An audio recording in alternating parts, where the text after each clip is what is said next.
We're here at the Peace Camp for the Women's Video Collective, and I'm interviewing Tavarish Laura here, who is the only representative from the Soviet Union here at the Peace Camp. Tavarish, how do you respond to accusations that the Peace Camp is a communist-led operation? Well, let's see.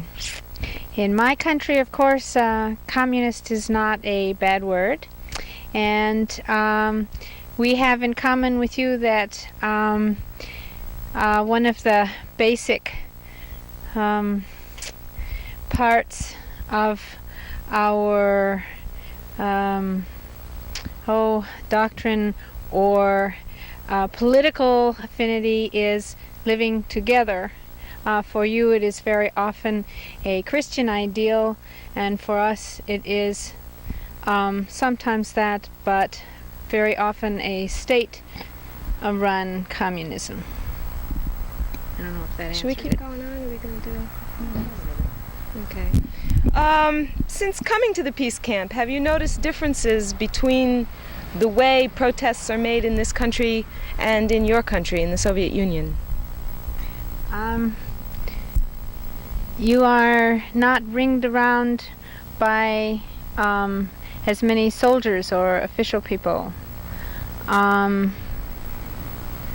There is not as much dissent, though we have a lot more dissent than perhaps you have heard about. What's your favorite food? Borscht. Good.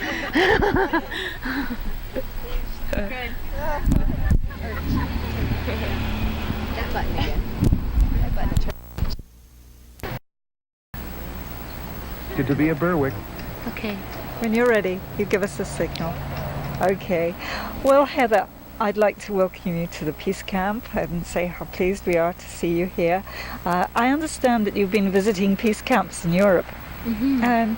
Which countries did you go to?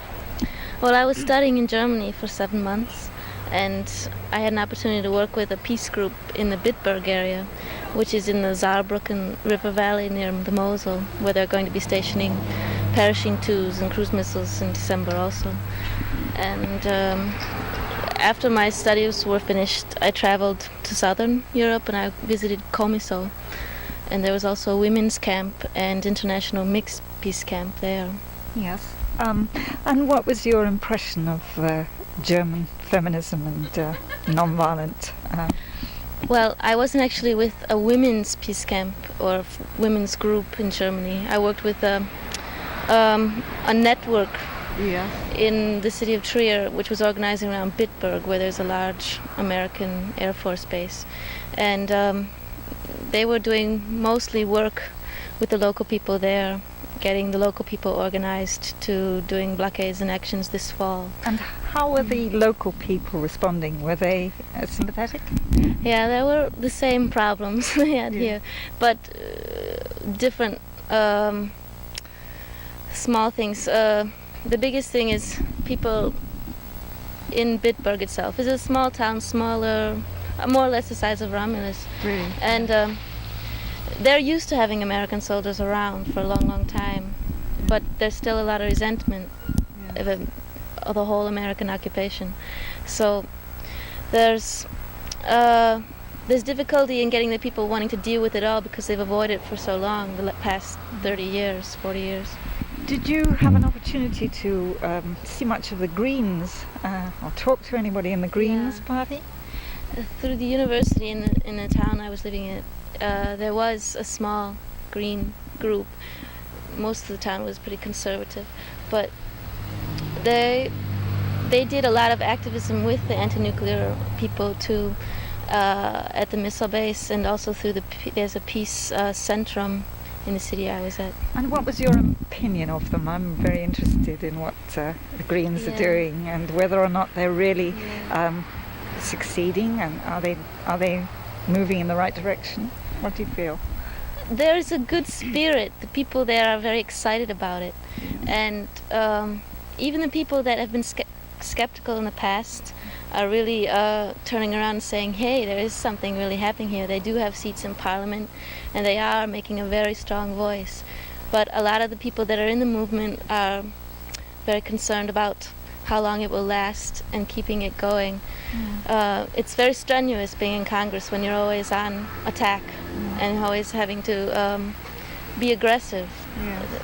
Do you feel it was a mistake for Petra Kelly to be recognized as the leader? Is that putting a lot of pressure on her, do you think? If it was a mistake, it wasn't hers, or I don't think anybody really within the movement itself. It was the media. Just something happened. Yeah, and she did take. She's a very aggressive woman. She takes on a lot, and she's lucky that she does have the support of the other people to help tell her to hold back a bit. And I think that they have had to do this because she was one of the original thinkers of the movement, and of course she wants to see it through as best as she can. And one last question. Did you have a chance to compare what was happening in Germany with what was happening in England? Yes, as a matter of fact I did. I Tell me your visited impression.